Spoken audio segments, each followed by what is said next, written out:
जय हिंद फ्रेंड्स। तो आज के इस वीडियो में हम लोग डिस्कस करेंगे ज्ञान मुद्रा पब्लिकेशन के बुक की हाई कोर्ट प्रैक्टिस सेट का जो कि चल रहा था। इसमें आज ये होगा प्रैक्टिस सेट नंबर 6। इसके पहले जो है 5 प्रैक्टिस सेट हो चुका है। आप लोग चैनल पेज पर जाइए, इसका प्लेलिस्ट भी बना दिया, ठीक है। तो आपको प्लेलिस्ट भी मिल जाएगा, वहाँ से आप इसको पूरा देख सकते हैं। तो चलिए वीडियो को स्टार्ट करते हैं। स्टार्ट करने से पहले अगर आप लोग चैनल पर नए हैं, अभी तक सब्सक्राइब नहीं किए, तो चैनल को सब्सक्राइब करें और वीडियो को भी लाइक कर दीजिएगा। इससे क्या होता है कि हमें थोड़ा सा प्रमोशन मिल जाता है, वीडियो को थोड़ा ऊपर ले जाने में सहायता मिलती है। तो इसलिए लाइक कर दीजिएगा और शेयर भी कर दीजिएगा, ठीक है। तो चलिए स्टार्ट करते हैं। पहला क्वेश्चन अगर हम देखते हैं तो इसमें दिया गया है शोकाकुल में समास पूछा गया है, ठीक है। शोकाकुल में क्या समास है, कौन सा समास है? तो देखिए इसमें अगर हम बात करेंगे तो इसमें तत्पुरुष समास आएगा। आंसर इसका जो हो जाएगा वो क्या हो जाएगा, ए पार्ट हो जाएगा, ठीक है। तत्पुरुष समास में होता है उत्तर पद प्रधान होता है, तो आंसर इसका ए पार्ट हो जाएगा। नेक्स्ट क्वेश्चन है निम्न में भाववाचक संज्ञा क्या है, भाववाच्य क्या है ये बताना है। इसका आंसर क्या हो जाएगा, दूसरा का भाववाच्य बताना है, ठीक है। कृतवाच्य, भाववाच्य और कर्मवाच्य 3 वाच्य होते हैं, तो इसमें से बताना है कि कौन सा भाववाच्य है। पत्र लिखा जाता है, मोहन से बैठा नहीं जाता, सोहन पुस्तक पढ़ता है, राम पत्र लिखता है। क्या होगा इसका राइट आंसर? राइट आंसर की बात करेंगे तो इसका हो जाएगा आंसर मोहन से बैठा नहीं जाता। इसमें क्या है, इसमें ये भाववाच्य है, ठीक है। ये क्या है, ये भाववाच्य है। सोहन पुस्तक पढ़ता है, राम पत्र लिखता है, इन दोनों में क्या है, कृतवाच्य है और इसमें जो है कर्मवाच्य पहला में। तो इस तरीके से आपका आंसर बी पार्ट हो जाएगा। अगला प्रश्न है निम्नलिखित में से किस वाक्य में परिमाणवाचक क्रिया विशेषण है, ठीक है। ये बताना है कि इसमें से किस वाक्य में जो है परिमाणवाचक क्रिया विशेषण है। इस बार बारिश में बहुत ओले पड़े, यह लड़की सुंदर है, मैदान हरा भरा है, तुम अच्छे खिलाड़ी। इसमें से क्या कौन सा वाक्य है जो परिमाणवाचक क्रिया विशेषण को इसमें बता रहा है। इसके अगर हम आंसर की बात करेंगे तो इसका आंसर हो जाएगा ए पार्ट। इस बार बारिश में बहुत ओले पड़े, इसमें क्या है, परिमाणवाचक क्रिया विशेषण आ रहा है बहुत, तो इसका आंसर हो जाएगा ए पार्ट, ठीक है। नेक्स्ट क्वेश्चन देखते हैं। अगला प्रश्न है निम्नलिखित में से कौन दोहरा युगल उद्धरण चिन्ह है, इनमें से ये बताना है, ठीक है। चिन्ह बताना है इसमें से एक। अब इस तरीके से चिन्ह है, पी पार्ट में इस तरीके से, सी पार्ट में इस तरीके से और डी पार्ट में अगर देखा जाए तो इस तरीके से, ठीक है। बी और सी में देखिएगा थोड़ा सा डिफरेंट है, तो इसको भी आप लोग एग्जाम में देखते चली जाइएगा, गलतियाँ यहाँ पर भी होती हैं। तो इसमें क्या हो जाएगा आपका आंसर? आंसर की बात करेंगे तो आंसर इसका राइट हो जाएगा सी पार्ट। जो इस तरीके से जो चिन्ह लगा हुआ होता है, एक इस तरीके से और इधर एक इस तरीके से, तो इसको हम क्या कहते हैं, उद्धरण चिन्ह, युगल चिन्ह, ठीक है। तो आपका आंसर हो जाएगा सी पार्ट। बी पार्ट में देखिए दोनों साइड इस तरीके से, इस तरीके से, जो कि गलत है। अगला प्रश्न है अक्ल पर पत्थर पड़ना, इस मुहावरे का अर्थ क्या है ये बताना है। अक्ल पर पत्थर पड़ना, इसका आंसर क्या हो जाएगा? आंसर की बात करेंगे तो इसका आंसर हो जाएगा सी पार्ट, बुद्धि भ्रष्ट होना। इसका आंसर क्या हो जाता है, बुद्धि भ्रष्ट होना, ठीक है। नेक्स्ट क्वेश्चन है खरबूजे को देख खरबूजा रंग बदलता है, इस लोकोक्ति का अर्थ क्या होता है। इसका आंसर क्या हो जाएगा? आंसर की बात करेंगे तो आंसर इसका सी पार्ट हो जाएगा, संगति का प्रभाव अवश्य पड़ता है, यानी कि जिस संगत में रहेंगे वो संगत आप में भी आ जाएगा। अगर बुरे की संगत में है तो बुरा असर होगा, अच्छे की संगत में है तो अच्छा प्रभाव आपके ऊपर पड़ता है, ठीक है। तो आपका आंसर ए पार्ट हो जाएगा। वीरों का कैसा हो बसंत, इस पंक्ति में किस रस की जो है किस सृष्टि हुई है। जो ये पंक्ति है वीरों का कैसा हो बसंत, इसमें कौन सा रस जो है दिखाया गया है या रखा गया है। तो इसमें जो है वीर रस का उदाहरण है। आंसर इसका जो है डी पार्ट राइट हो जाएगा, ठीक है। दोहा में कितनी मात्राएं होती हैं ये बताना है। दोहा में मात्राओं की बात अगर करेंगे तो कितनी होती हैं, इसका आंसर क्या हो जाएगा? आंसर की बात करेंगे तो इसका ए पार्ट हो जाएगा, 24 मात्राएँ होती हैं दोहा में, ठीक है। तेरी बर्छी ने बैर छीने हैं खलन के, इस पंक्ति में कौन सा अलंकार है ये बताना। तेरी बर्छी ने बर छीने हैं खलन के, इसमें कौन सा अलंकार है। इसका आंसर की बात करेंगे तो क्या हो जाएगा? तो इसमें अगर हम आंसर की बात करेंगे तो आंसर इसका हो जाएगा यमक अलंकार, ठीक है। क्या हो जाएगा इसका? यमक अलंकार हो जाएगा। आंसर इसका जो है सी पार्ट राइट हो जाएगा। हिंदी की श ध्वनि जो है क्या है, मूर्धन्य है, तालब है, दंत है या फिर ओष्ठ है। श ध्वनि का है, सा ध्वनि के बारे में बताना है। तो हिंदी की जो श ध्वनि है ये तालब ध्वनि के अंतर्गत आती है। आंसर इसका जो हो जाएगा वो बी पार्ट राइट हो जाएगा, ठीक है। नेक्स्ट क्वेश्चन देखते हैं। अगला प्रश्न है पुजारी शब्द का स्त्रीलिंग किस दिए गए रूपों में जो है से कौन सा है। तो पुजारी शब्द का अगर स्त्रीलिंग बनाएंगे तो इसका आंसर क्या हो जाएगा? राइट आंसर हो जाएगा डी पार्ट, जो इसमें लिखा हुआ है पुजारी, जो कि सही रूप से लिखा हुआ है। तो आंसर आपका इसमें क्या हो जाएगा? डी पार्ट हो जाएगा, ठीक है। पुल्लिंग शब्द का चयन करिए, इसमें से पुल्लिंग शब्द का चयन करना है। तो अगर इसमें हम देखें तो वो होता है कर्ता। कर्ता जो है एक पुल्लिंग शब्द है, बाकी सारे पुल्लिंग शब्द नहीं। तो आपका आंसर क्या हो जाएगा? ए पार्ट हो जाएगा कर्ता, ठीक है।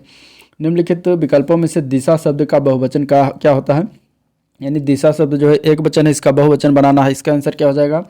राइट आंसर की बात करेंगे तो डी पार्ट हो जाएगा। दिशाएं जो डी पार्ट में लिखा हुआ है ये इसका बहुवचन होता है। से विभक्ति जो है निम्न में से किस कारक के लिए प्रयुक्त होता है? कर्ता कारक, कर्म कारक, संपादन कारक या फिर करण कारक। तो से विभक्ति की अगर हम बात करेंगे तो ये जो है करण कारक से प्रयुक्त होता है, ठीक। इसकी विभक्ति क्या होती है? से होती है। संप्रदान की के द्वारा या के लिए होता है। कर्म का क्या होता है? कर्म का होता है को विभक्ति, ठीक है। और कर्ता का होता है ने विभक्ति, याद रखिएगा। नेक्स्ट क्वेश्चन है कोई आ रहा है। वाक्य में जो है कोई किस प्रकार का जो है सर्वनाम है ये बताना है, ठीक है।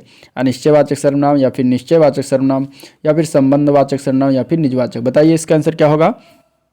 आंसर की बात करेंगे तो इसका आंसर हो जाएगा ए पार्ट, अनिश्चयवाचक सर्वनाम, ठीक है। इसमें निश्चित नहीं है, कोई आ रहा है, मतलब उसका कोई गणना नहीं या कोई निश्चित नहीं कौन आ रहा है, मतलब जानते नहीं, तो अनिश्चयवाचक सर्वनाम के अंतर्गत आएगा। दोनों शब्द जो है किस प्रकार के संख्यात्मक विशेषण है ये बताना है। दोनों जो शब्द है एक होता है ये, इसका ये किस प्रकार का संख्यात्मक विशेषण है ये बताना है, ठीक है। इसके अगर हम आंसर की बात करेंगे तो राइट आंसर इसका ए पार्ट हो जाएगा, समुदाय बोधक ये विशेषण आता है। रामायण और महाभारत का समय जो है हो गया, पर यह ग्रंथ अभी तक नए हैं। रिक्त स्थान की यहाँ पे पूर्ति करे हैं, करना है यहाँ पे क्या लिख दें कि ये जो है वाक्य जो है पूरा हो जाए। तो इसमें अगर हम बात करेंगे तो इसमें से अगर हम कालातीत भर देते हैं, रामायण और महाभारत का समय कालातीत हो गया पर यह ग्रंथ अभी तक नए हैं, तो ये पूर्ण अर्थ देता है। तो आंसर इसका सी पार्ट राइट हो जाएगा। प्रेरणा स्टूडियो जाएगी, प्रेरणा स्टूडियो जाएगी, इस काल का भेद बताना है। कौन से काल में लिखा हुआ है शब्द? ये वाक्य, तो ये वाक्य जो है सामान्य भविष्य काल में लिखा हुआ है, तो आंसर इसका बी पार्ट राइट हो जाएगा, सामान्य भविष्य काल, ठीक है। निम्नलिखित में से कौन सा शब्द इसमें से देशज है? देशज की अगर हम बात करेंगे तो पेड़ शब्द जो है देशज के अंतर्गत आता है, आंसर इसका बी पार्ट राइट हो जाएगा। निम्नलिखित में से बताना तद्भव तत्सम का सही युग्म क्या है इसमें से? तो लोहकार लोहार ये गलत है, लक्ष्य का लाख ये भी गलत है, अर्घट का रहट ये जो दिया गया है ये सही है, ठीक है। ये तत्सम तद्भव का सही दिया गया है, ठीक है। तत्सम तद्भव का क्या दिया है सही? ये दिया गया है सी पार्ट, इसका आंसर हो जाएगा सी पार्ट। अब अगले हम बात करते हैं अगले, अगर हम आंसर की तो अगला जो क्वेश्चन है वो है 21 से 24 तक जो गद्यांश को पढ़ना है, गद्यांश को पढ़कर इसमें जो है अंडरलाइन वाला पढ़ लीजिएगा। शील इतना प्रभुत्वपूर्ण होता है कि किसी कार्य के बिगड़ने की नौबत नहीं आती, ठीक है। इसका भी पूछेगा इसीलिए अंडरलाइन किया हुआ है। तो चलिए अब देखते हैं गद्यांश में रेखांकित अंश की उचित व्याख्या क्या होगी, अभी जो पढ़ा हुआ है।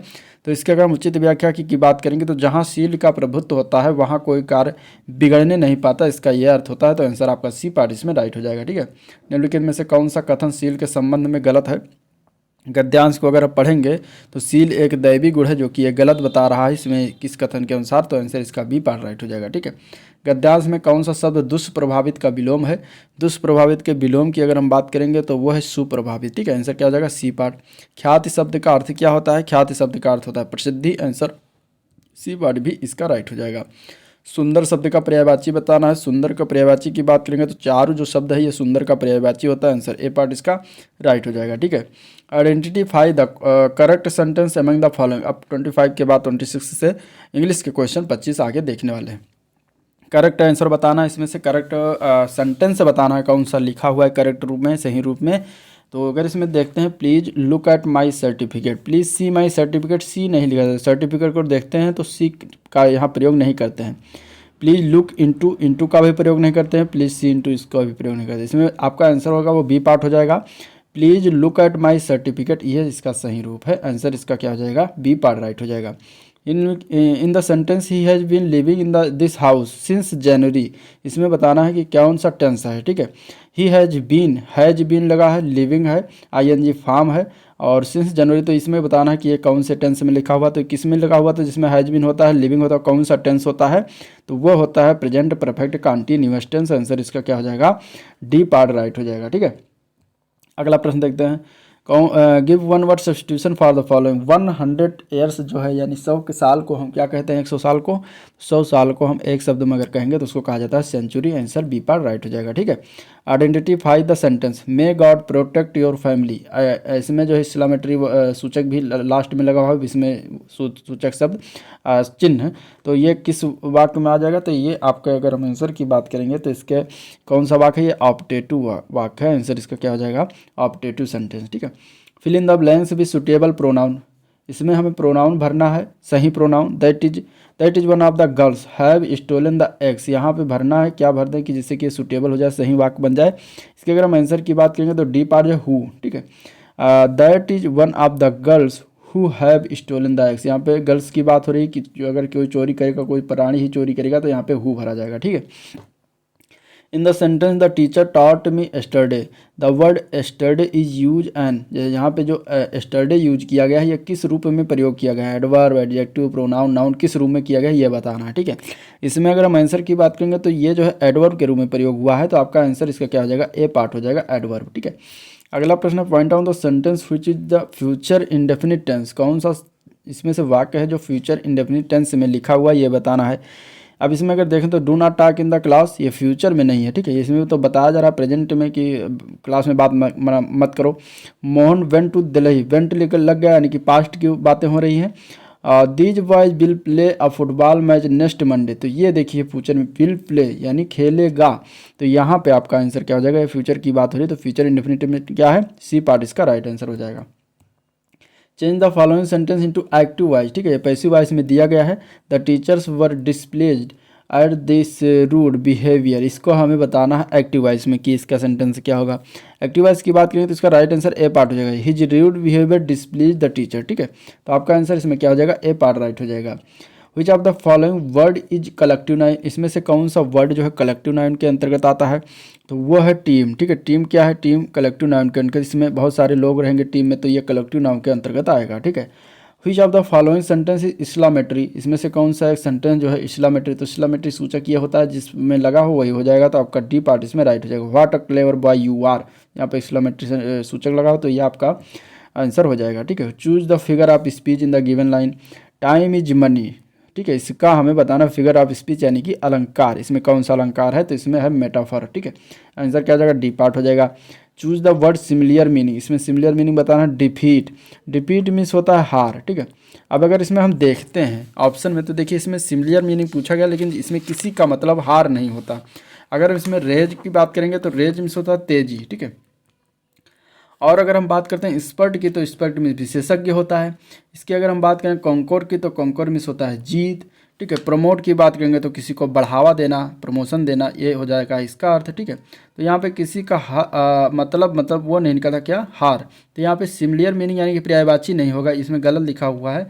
यहाँ पे अगर लिखा होता अपोजिट मीनिंग, ठीक है, तो अपोजिट यानी कि इसका हमें विलोम बताना होता, तब आपका इसमें आंसर डी पार्ट राइट हो जाता।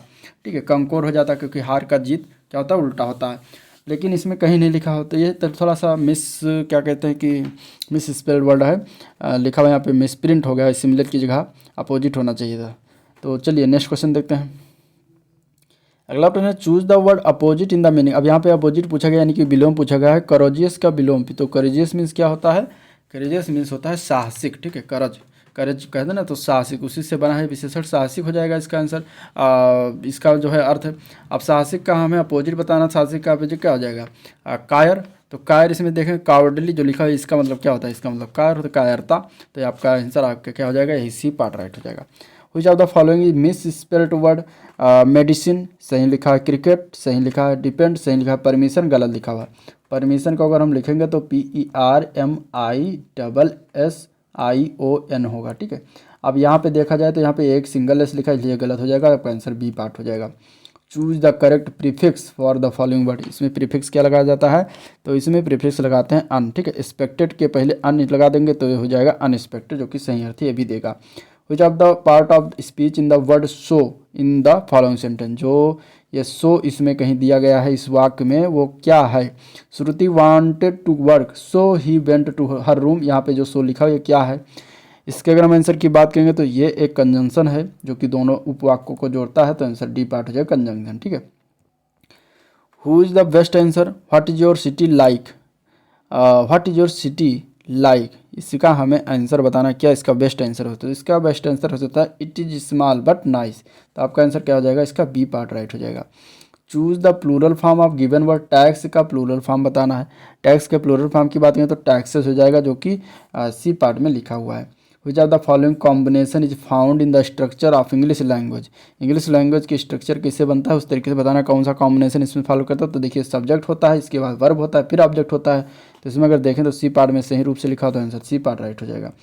Choose the correct phrase to complete the proverb, यहाँ पे प्रोवर्ब भरना है, करेक्ट फ्रेज भरना है जिससे कि ये प्रोवर्ब कंप्लीट हो जाए। God helps those who dash cricket लिखा हुआ तो आगे क्या भर देंगे इसमें, हु हेल्प देम सेल्फ्स, तो आपका आंसर इसमें बी पार्ट हो जाएगा। ठीक है, choose which of the following sentence has a modal verb, इसमें से कौन सा मॉडल वर्ब के है वाक्य में। तो अगर हम देखें D part, her mother ought to know what he is doing in Mumbai, तो इसमें क्या है, इसमें मॉडल वर्ब लिखा हुआ है, तो आपका आंसर इसमें डी पार्ट हो जाएगा। ठीक है, pick out the sentence that has a demonstrative adjective in it, किसमें जो है डेमोन्स्ट्रेटिव एडजेक्टिव है ये बताना है इसमें से।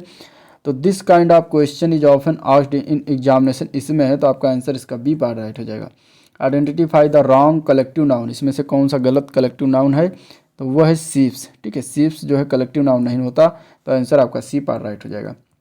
विच of the following is not homophonic pair, homophonic माने कि अगर बोलें तो एक ही तरीके से आवाज़ निकले, जैसे कि प्रिंसिपल प्रिंसिपल, ठीक है, स्टेयर स्टेयर, स्टील स्टील, ये तीनों होमोफोनिक है। लेकिन अगर हम देखते हैं काइट और किट, तो ये दोनों अलग निकल रहा है होमो, अगर बोलते हैं मुँह से तो आपका आंसर ये हो जाएगा कि ये जो है होमोफोनिक पेयर नहीं है। ठीक है, काइट और किट। नेक्स्ट है choose the word opposite meaning in the given word foolish, foolish का अपोजिट बताना। तो फुलिश में क्या आता है, मूर्ख। ठीक है, मूर्ख होता है इसका मतलब, इसका हमें अपोजिट यानी कि इसका हमें उल्टा बताना है, विलोम बताना है, तो इसका क्या हो जाएगा, सेंसिबल। सेंसिबल में क्या होता है, समझदार। तो इसका आंसर क्या हो जाएगा, आपका सी पार्ट हो जाएगा, सेंसिबल में समझदार। ठीक है, तो आपका आंसर सी पार्ट राइट हो जाएगा। नेक्स्ट क्वेश्चन देखते हैं। अगला प्रश्न है, गांजे की खेती को खत्म करने के लिए किस राज्य पुलिस ने ऑपरेशन परिवर्तन शुरू किया। अभी आ गया जीएस के पोर्शन के बच्चे, इस क्वेश्चन इसको भी देख लेते हैं। पहला क्वेश्चन में अगर देखें तो गांजे की खेती को खत्म करने के लिए किस राज्य पुलिस ने ऑपरेशन परिवर्तन शुरू किया है, तो ये किस राज्य सरकार के द्वारा किया गया है, तो ये आंध्र प्रदेश राज्य सरकार राज्य पुलिस ने किया है, तो आंसर इसका हो जाएगा ए पार्ट। दी गई यात्रा प्रतीक का मतलब बताना, ये यात्रा प्रतीक है, इसका हमें मतलब बताना, क्या होता है इसका मतलब, इसका मतलब ये होता है पैदल यात्री वर्जित। ठीक है, क्या होता है, पैदल यात्री वर्जित। अफ्रीका का सर्वोच्च शिखर माउंट किलिमंजारो कहाँ पर अवस्थित है, अफ्रीका के किस देश में स्थित है ये बताना है। तो माउंट किलिमंजारो की बात करें तो तंजानिया में स्थित है, आंसर सी पार्ट इसका राइट हो जाएगा। ठीक है, मुद्रास्फीति कैसे नियंत्रित की जा सकती है, तो मुद्रास्फीति को नियंत्रित करने के लिए लोक व्यय में कमी करेंगे तब मुद्रास्फीति नियंत्रित होगी, तो आंसर सी पार्ट इसका राइट हो जाएगा। भारतीय संघ की विधायी शक्तियाँ इसमें से निहित होती हैं, भारतीय संघ की जो विधायी शक्तियाँ वो किस में निहित होती हैं, तो इसके अगर हम आंसर की बात करेंगे तो आंसर इसका हो जाएगा संसद में। ठीक है, संसद में निहित होती हैं। विश्व तंबाकू निषेध दिवस कब मनाया जाता है, विश्व तंबाकू निषेध दिवस जो है 31 मई को हर वर्ष मनाते हैं, आंसर डी पार्ट है। कमेंट बॉक्स में आप विश्व तंबाकू निषेध दिवस इस वर्ष 2022 का थीम बताइएगा क्या होगा। ठीक है, कमेंट करके बताइए। फरवरी 2022 को जानी मानी शख्सियत बप्पी लहरी का निधन हो गया, वो क्या थे, तो वह एक थे गायक। ठीक है, तो आंसर क्या हो जाएगा, सी पार्ट हो जाएगा। संविधान सभा द्वारा स्थापित मौलिक अधिकारों और अल्पसंख्यकों हेतु सलाहकार समिति के अध्यक्ष कौन थे, तो इसके अध्यक्ष थे Sardar Patel, answer B part हो जाएगा। शाकंभरी देवी मेले का आयोजन उत्तर प्रदेश में कहाँ पर होता है, तो शाकंभरी देवी मेले का आयोजन उत्तर प्रदेश में अगर देखा जाए तो सहारनपुर में किया जाता है। ठीक है, वर्ष 2011 की जनगणना के अनुसार निम्न राज्यों में से किसका जनसंख्या घनत्व न्यूनतम है, इनमें से अगर हम आंसर की बात करेंगे तो जनसंख्या घनत्व जो है अरुणाचल प्रदेश का सबसे न्यूनतम है, 17 व्यक्ति प्रति वर्ग किलोमीटर में निवास करते हैं, तो आंसर आपका इसमें बी पार्ट राइट हो जाएगा। निम्नलिखित में से किस मंत्रालय ने 14 जनवरी 2022 को वैश्विक सूर्य नमस्कार प्रदर्शन कार्यक्रम का आयोजन किया है, इसमें से अगर देखा जाए तो बी पार्ट हो जाएगा, आयुष मंत्रालय के द्वारा यह किया गया है। ठीक है, अगला प्रश्न देखते हैं। अगला क्वेश्चन है 2021 की वन सर्वेक्षण के अनुसार निम्नलिखित में से किस राज्य में वनावरण में अधिकतम वृद्धि देखी गई है, किस राज्य में वनावरण में अधिकतम वृद्धि देखी गई ये बताना है, तो ये आंध्र प्रदेश में देखा गया, आंसर बी पार्ट राइट हो जाएगा। ठीक है, पट्टी सीमा परियोजना निम्नलिखित में से किन नदियों के एकीकरण से जुड़ी है, इसमें से तो पट्टी सीमा परियोजना जो है कृष्णा और गोदावरी नदियों से जुड़ी है, तो आंसर बी पार्ट हो जाएगा। नृत्य और संगीत की एक शैली से संबंधित लखनऊ घराना का दूसरा नाम क्या है, तो इसमें से अगर देखते हैं तो पूरब घराना भी इसे कहा जाता है, तो आंसर डी पार्ट हो जाएगा। ठीक है, भारत में निम्नलिखित में से किस बैंक ने सर्वप्रथम इंटरनेट बैंकिंग सेवाओं की जो है पेशकश की थी, तो ये किसके द्वारा किया गया था, तो इसका आंसर हो जाएगा सी पार्ट, ICICI बैंक। ठीक है, दो विभिन्न प्रकार के पदार्थों के कण को स्वतः ही आपस में मिश्रित करने की प्रक्रिया को क्या कहा जाता है, इसका आंसर क्या होगा, इसका आंसर हो जाएगा, उसको कहते हैं डिफ्यूजन। ठीक है, डिफ्यूजन, आंसर इसका सी पार्ट राइट हो जाएगा। पीने के पानी में फ्लोराइड की कितनी मात्रा की सिफारिश की जाती है, कितनी मात्रा होनी चाहिए, तो उसमें 0.7 ppm होना चाहिए, इससे ज़्यादा नहीं होना चाहिए, तो आंसर डी पार्ट हो जाएगा। महामारी विज्ञान के श्रेय के घटक के क्या क्या हैं, तो इसमें अगर हम देखेंगे महामारी विज्ञान श्रेय के घटक, तो पोषक कारक और पर्यावरण होता है, तो आंसर ए पार्ट इसका राइट हो जाएगा। दी गई लोक नृत्य पहचानना, इनमें से ये जो दिया गया है ये कौन सी लोक नृत्य है जिसमें हाथों में डंडी लेकर जो है डांस करते हैं, तो इसमें अगर हम देखेंगे तो इसका राइट आंसर क्या हो जाएगा, ये डांडिया नृत्य का ये जो है चित्र है, तो आंसर बी पार्ट राइट हो जाएगा। अंतर्राष्ट्रीय शांति और सुरक्षा को बढ़ावा देने से संबंधित प्रावधान भारतीय संविधान के निम्नलिखित में से किस भाग के रूप में उल्लिखित है। अंतर्राष्ट्रीय शांति और सुरक्षा को बढ़ावा देने से संबंधित प्रावधान देखेंगे तो वो राज्य के नीति निर्देशक सिद्धांत में है 51 में, ठीक है। तो आंसर आपका इसमें बी पार्ट राइट हो जाएगा। अगला क्वेश्चन देखते हैं। तो मुगल वंश के पहले सम्राट बाबर ने अपनी देशीय भाषा चगताई तुर्किक में अपनी आत्मकथा लिखी है और इस पुस्तक का नाम क्या है, ये बताना। इसका आंसर क्या हो जाएगा, इसके आंसर की बात करेंगे तो बाबर नामा उसका नाम है, ठीक है। नेक्स्ट क्वेश्चन है दांदेली वन्यजीव अभयारण्य भारत के किस राज्य में स्थित है। दांदेली जो है ये कर्नाटक में है, याद रखिएगा, ठीक है। कर्नाटक में अंसी, बांदीपुर, बनरघट्टा, कुद्रेमुल, नागरहोल, दांदेली ये सब जो है नेशनल पार्क और अभ्यारण्य स्थित हैं, तो याद रखिएगा। चर्चा में रहा सांस अभियान किस रोग से संबंधित था, तो चर्चा में रहा सांस अभियान जो है ये निमोनिया रोग से संबंधित है, आंसर इसका क्या हो जाएगा, बी पार्ट राइट हो जाएगा। अप्रैल 2022 में जो है किसे 29वां थल सेना प्रमुख नियुक्त किया गया है, तो वो हैं, उनका नाम क्या है, उनका नाम है मनोज पांडे, जो कि 29वें थल सेना प्रमुख नियुक्त हुए हैं, तो आंसर डी पार्ट राइट हो जाएगा। T20 विश्व कप का उप विजेता कौन है, T20 विश्व कप के उप विजेता की बात करें तो वो है पाकिस्तान, आंसर ए पार्ट इसका राइट हो जाएगा, ठीक है। तो ये था आज का ओवरऑल वीडियो जिसमें हम लोगों ने डिस्कशन किया। अगर वीडियो पसंद आया तो लाइक करिएगा, चैनल को सब्सक्राइब कर लीजिएगा, साथ में अपने दोस्तों में ज़्यादा से ज़्यादा शेयर कर दीजिएगा, ठीक है। और वीडियो में पर एंड करते हैं, मिलते हैं इसके नेक्स्ट पार्ट में, तब तक के लिए थैंक यू, नमस्कार।